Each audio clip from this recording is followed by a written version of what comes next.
Hi friends, welcome back to my channel. ಹೇಗಿದ್ದೀರಾ ಎಲ್ಲರೂ? ಚೆನ್ನಾಗಿದ್ದೀರಾ ಅಂತ ಅನ್ಕೋತೀನಿ. ಸೊ ಇವತ್ತು ನಾನು ತಿಳಿಸ್ಕೊಡ್ತಾ ಇರೋಂಥ ವಿಷಯ ಯಾವುದಪ್ಪ ಅಂದರೆ, ಯಾಕೆ ಆಂಟಿಯರಿಗೆ ಅಂದರೆ ಒಂದು 45-50 ವರ್ಷ ಆಗಿರೋರಿಗೆ ಟೀನೇಜ್ ಹುಡುಗರ ಮೇಲೆ ಯಾಕೆ ಲವ್ ಆಗುತ್ತೆ, ಲವ್ ಅಲ್ಲ ಅದು ಒಂಥರ ಕ್ರಶ್ ಆಗುತ್ತೆ, ಮತ್ತು ಯಾಕೆ ಅವ್ರ ಜೊತೆ ರಿಲೇಷನ್ಶಿಪ್ ಇಟ್ಕೊಳ್ಳೋದಕ್ಕೆ ಆಸೆ ಪಡ್ತಾರೆ ಮತ್ತು ಟ್ರೈ ಮಾಡ್ತಾರೆ ಅನ್ನೋದ್ರ ಬಗ್ಗೆ ಇವತ್ತು ನಾನು ತಿಳಿಸ್ಕೊಡ್ತಾ ಇದ್ದೀನಿ. ಸೊ ವಿಡಿಯೋನ ಸ್ಕಿಪ್ ಮಾಡದೆ ಎಂಡ್ವರೆಗೂ ನೋಡಿ.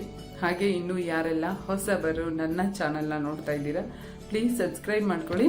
ಹಾಗೆ ಪಕ್ಕದಲ್ಲೇ ಇರುವಂಥ ಬೆಲ್ ಐಕನ್ ಪ್ರೆಸ್ ಮಾಡೋದನ್ನು ಸಹ ಮರಿಬೇಡಿ. ಓಕೆ, ವಿಡಿಯೋ ಸ್ಟಾರ್ಟ್ ಮಾಡೋಣ. ವಿಡಿಯೋ ಸ್ಟಾರ್ಟ್ ಮಾಡೋದಕ್ಕಿಂತ ಮುಂಚೆ ನಾನು ಒಂದು ಹೇಳ್ಬಿಡ್ತೀನಿ, ಇದು ಎಲ್ರಿಗೂ ಅನ್ವಯಿಸೋದಿಲ್ಲ. ನಾನು ಯಾಕೆ ಈ ಟಾಪಿಕ್ನ ತಗೊಂಡಿದ್ದೀನಿ ಅಂದರೆ, ನನಗೆ ಇದ್ರ ಬಗ್ಗೆ ತುಂಬ ಮೇಲ್ಸ್ ಬಂದಿರೋದ್ರಿಂದ ನಾನು ಇವತ್ತು ಈ ಟಾಪಿಕ್ನ ತಗೊಂಡಿದ್ದೀನಿ. ಇದು ಯಾರು ಆ ಥರ ಮಾಡಿದ್ದಾರೆ ಅಥವಾ ಮಾಡ್ತಾರೆ ಅವ್ರಿಗೆ ಮಾತ್ರ ಅನ್ವಯಿಸೋದಷ್ಟೇ, ಬೇರೆ ಯಾರಿಗೂ ಅಲ್ಲ. ಓಕೆ, ವಿಡಿಯೋ ಸ್ಟಾರ್ಟ್ ಮಾಡೋಣ. ಏನಕ್ಕಪ್ಪ ಆಂಟಿಯರಿಗೆ ಟೀನೇಜ್ ಹುಡುಗರ ಮೇಲೆ ಆಸೆ ಅಥವಾ ಕ್ರಶ್ ಆಗುತ್ತೆ? ಲವ್ ಅಂತೂ ಅಲ್ಲ ಅದು, ಓಕೆನಾ?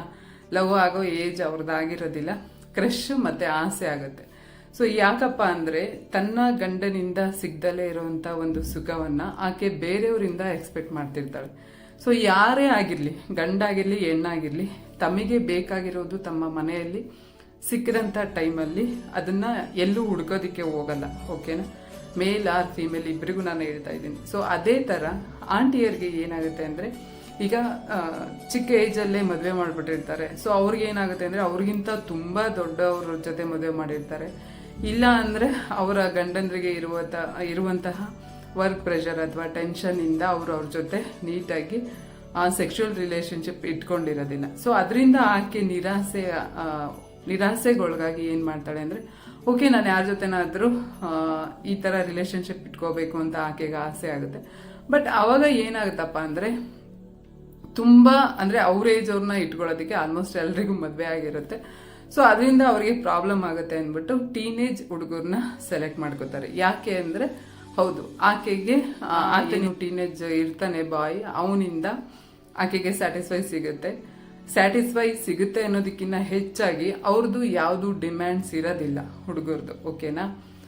ಜಸ್ಟ್ ಏನಂದರೆ, ಆಕೆಗೆ ಬೇಕಾಗಿರೋದು ಮನಸ್ಸಿಗೆ ತೃಪ್ತಿಯಾಗುವಂಥ ಕೆಲಸ, ಅಂದರೆ ಆಕೆಗೆ ಸೆಕ್ಸ್ ಬೇಕಾಗಿರುತ್ತೆ. ಸೊ ಅದನ್ನ ಆ ಹುಡುಗ ಕೊಡ್ತಾನೆ. ಸೊ ಅಷ್ಟೇ, ಅಲ್ಲಿಗೆ ರಿಲೇಷನ್ಶಿಪ್ ಮುಗೀತು. ಅದಕ್ಕಿಂತ ಜಾಸ್ತಿ ಅವ್ರ ಮಧ್ಯದಲ್ಲಿ ಇನ್ನೇನು ಇರೋದಿಲ್ಲ. ಬಟ್ ನಾನು ಏನು ಹೇಳೋದಕ್ಕೆ ಇಷ್ಟಪಡ್ತೀನಿ ಅಂದರೆ, ಓಕೆ ಅವರಿಗೆ ಏನೋ ಪಾಪ ಅವ್ರದ್ದೇನೋ ಆಸೆ ಇರುತ್ತೆ. ಸೊ ಅದನ್ನು ಕಂಪ್ಲೀಟ್ ಮಾಡ್ಕೊಳ್ಳೋದಕ್ಕೆ ಅಥವಾ ಫುಲ್ಫಿಲ್ ಮಾಡ್ಕೊಳ್ಳೋದಕ್ಕೋಸ್ಕರ ಈ ಥರ ಟೀನೇಜರ್ಸ್ನ ಹುಡುಕ್ತಾ ಇರ್ತಾರೆ. ಬಟ್ ನಾನು ಏನು ಹೇಳೋದಕ್ಕೆ ಇಷ್ಟಪಡ್ತೀನಿ ಅಂದರೆ, ನನಗೆ ಒಬ್ಬರು ಪ್ರಕಾರ ಅವರು 1 to ಡಬಲ್ ಏಜ್, ಅಂದರೆ ಈಗ ಅವ್ರಿಗೆ 25 ಅಂತ ತಗೊಂಡ್ರೆ 45 ಅವರಿಗೆ ಏಜ್ ಆಗಿತ್ತು ಆ ಲೇಡಿಗೆ ಅಂತ ಹೇಳಿದರು. ಸೊ ಅವ್ರ ಜೊತೆ ಸೆಕ್ಸುವಲ್ ರಿಲೇಷನ್ಶಿಪ್ ಇಟ್ಕೊಂಡಿದ್ದೆ ನಾನು ಅಂತಲೂ ಹೇಳಿದ್ರು. ಓಕೆ, ಅದು ಅವರವರ personal. But as A friend ಆಗಿ ನಾನು ಏನು ಹೇಳೋದಕ್ಕೆ ಇಷ್ಟಪಡ್ತೀನಿ ಅಂದರೆ, ಅವರು ಅವ್ರ ಜೊತೆನೇ ಏನು ಆ ಥರ ರಿಲೇಷನ್ಶಿಪ್ ಕಂಟಿನ್ಯೂ ಮಾಡ್ಕೊಂಡು ಆಕೆ ಜೊತೆನೇ ಇರಬೇಕು ಅಂತ ಅಂದ್ಕೊಂಡಿದ್ರಂತೆ. ಅದು ಅವರ ಪರ್ಸ್ನಲ್. ಬಟ್ ಅದು ಆ್ಯಸ್ ಎ ಫ್ರೆಂಡ್ ಆಗಿ ನಾನು ಹೇಳೋದಕ್ಕೆ ಏನು ಇಷ್ಟಪಡ್ತೀನಿ ಅಂದರೆ, ಲವ್ ಇಸ್ ಬ್ಲೈಂಡ್ ಅಂತ ಹೇಳ್ತಾರೆ.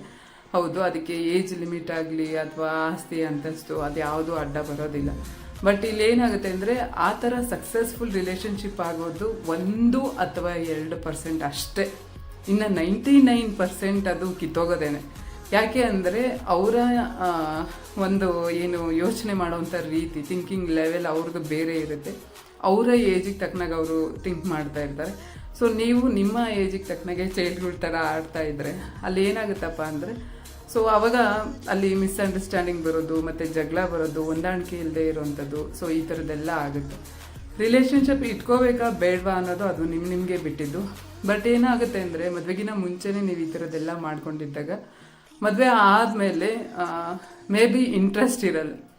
ಯಾಕೆ ಅಂದರೆ, ಒಬ್ಬ ಮನುಷ್ಯಂಗೆ ಅದು ಏನಾದರೂ ಆಗಿರಲಿ, ಅದು ಚಿಕ್ಕದಾಗಿರಲಿ ದೊಡ್ಡದಾಗಿರಲಿ, ಎಷ್ಟೇ ಕಾಸ್ಟ್ಲಿ ಆಗಿರಲಿ, ಇಲ್ಲ ₹1 ಆಗಿರಲಿ, ಅದನ್ನು ನೋಡೋವರೆಗೂ ಅಥವಾ ಅದನ್ನು ಅನುಭವಿಸೋವರೆಗೂ ಮಾತ್ರ ಇಂಟ್ರೆಸ್ಟ್ ಇರುತ್ತೆ, ಓಕೆನಾ? ಒಂದು ಸಲ ಈ ಥರ ನೀವು ಮದುವೆಗಿನ ಮುಂಚೆನೇ ಯಾರೋ ಆಂಟಿಯರ್ ಜೊತೆ ರಿಲೇಷನ್ಶಿಪ್ ಇಟ್ಕೊಂಡ್ರೆ, ಸೊ ಮದುವೆ ಆದಮೇಲೆ ಇಂಟ್ರೆಸ್ಟ್ ಇರೋದಿಲ್ಲ. ಅಯ್ಯೋ ಇಷ್ಟೇ ಅಲ್ವಾ ಅನ್ನೋ ಥರ ಆಗ್ಬಿಡುತ್ತೆ. ಸೊ ಸೊ ಅದನ್ನು ಹೇಳೋದಕ್ಕೆ ಇಷ್ಟಪಡ್ತೀನಿ. ಇಟ್ಕೊಳ್ಳೋದು ಬಿಡೋದು ರಿಲೇಷನ್ಶಿಪ್ ನಿಮಗೆ ಬಿಟ್ಟಿದ್ದು. ಸೊ ಇದಾಗಿತ್ತು ಇವತ್ತಿನ ವಿಡಿಯೋ. ನಿಮ್ಮೆಲ್ಲರಿಗೂ ಇಷ್ಟ ಆಯಿತು ಅನ್ಕೋತೀನಿ. ವಿಡಿಯೋ ಇಷ್ಟ ಆದರೆ ಲೈಕ್ ಮಾಡಿ, ಶೇರ್ ಮಾಡಿ, ಹಾಗೆ ಸಬ್ಸ್ಕ್ರೈಬ್ ಮಾಡೋದನ್ನು ಮರಿಬೇಡಿ. Thank you so much. Love you all.